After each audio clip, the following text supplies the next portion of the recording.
Meng Wanzhou, the CFO of Huawei, is due back in court today before BC's Supreme Court.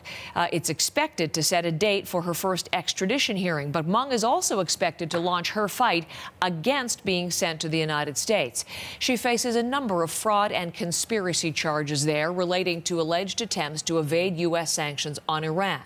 Meng was arrested in Vancouver back in December and is currently under house arrest at one of her family's Vancouver homes.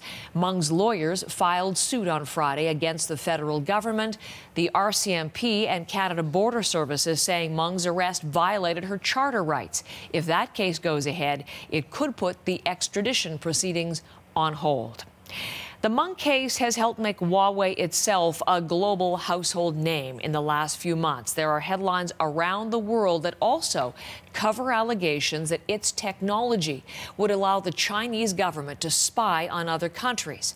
As our Asia correspondent Saša Petricic tells us, that notoriety is something the company is trying to dispel as it grows beyond China's borders. Saša got inside access at the company and has a report this morning from its main HQ. Huawei's headquarters, its campus here in Shenzhen, has become the center of the storm. It's facing a controversy it says it never expected. Legal and political challenges and accusations it says are simply unfounded.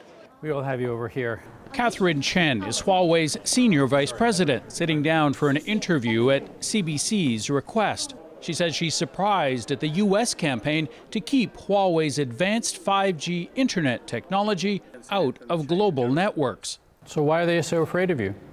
I really have no idea why a government as big as the U.S. would be afraid of a small company like Huawei, she says. Why can't there be Chinese companies with great technology? One U.S. fear has been that somewhere here in Huawei's normally secretive production lines, it is building back doors to allow the Chinese government to snoop, and that Chinese law requires Huawei to pass along foreign data. Not so, says Chen. We give you our pledge, she says, from our founder down to every employee, that we will refuse any request from any government to install back doors or collect information. Chen is a close friend of Meng Wanzhou. When she was arrested, were you surprised? I was shocked and heartbroken, she says, in a sometimes emotional answer. Chen says she's been speaking to Meng Wanzhou since the arrest. She says she admires and shares Meng's optimism.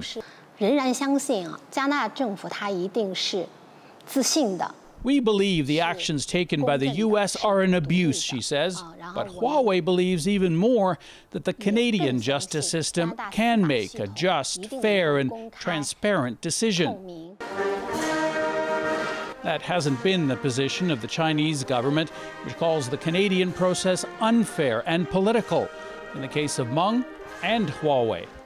So now Huawei is pulling out all the stops, embarking on a PR offensive around the world to try to convince citizens, consumers, and their governments that it is not a threat. In the meantime, this campus's 18,000 employees are going for lunch. Saša Petricic, CBC News, Shenzhen, China.